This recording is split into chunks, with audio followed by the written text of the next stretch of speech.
Hi everyone, in this video I am going to explain about how to identify a covalent or ionic compound.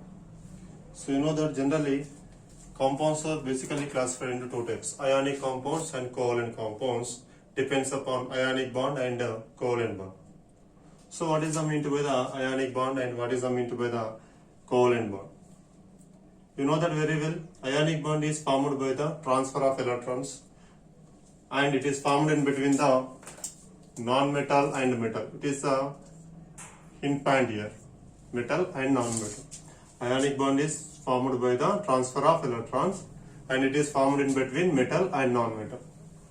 Next one is what? Covalent bond.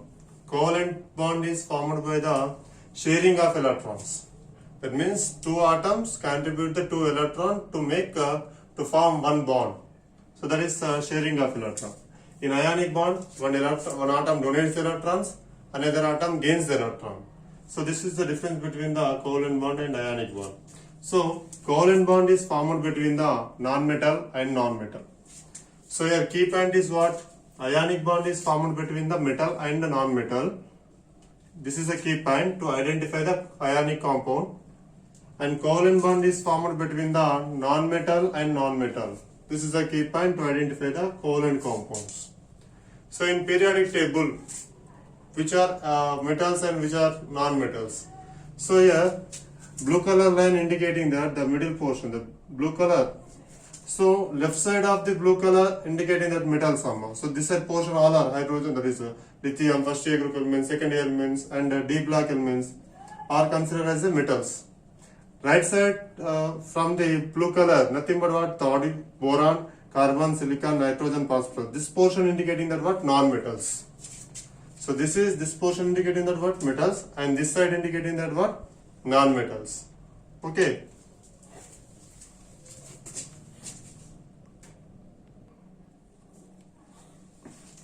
Right. Now I am going to explain about some examples. So, for example, number one is there. NaCl is there. So NaCl is sodium chloride. It is a ionic compound or covalent compound. So just classify this NaCl into metal and non-metal. Here sodium is there. Sodium is present in the metal side portion. That is, it is in metal. Chlorine is there. Chlorine is present in non-metal portion. That is metal plus non-metal. So metal plus non-metal is equals to what here? You can see metal plus non-metal. Then this compound is what? Ionic compound. Ionic compound. Okay, for example, another example is there. Calcium chloride is there, or calcium fluoride, CaF2 is there. In CaF2 also, calcium is what? Metal, F2 is what? Non-metal.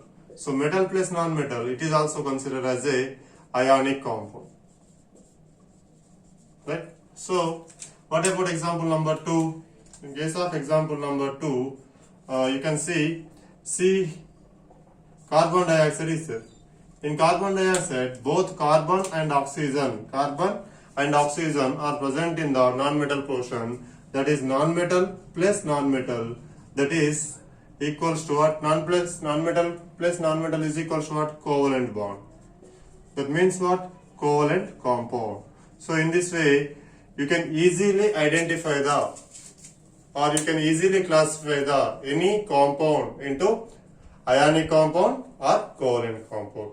So దీనికి సంబంధించినటువంటి, that means covalent compound is furtherly classified into two types.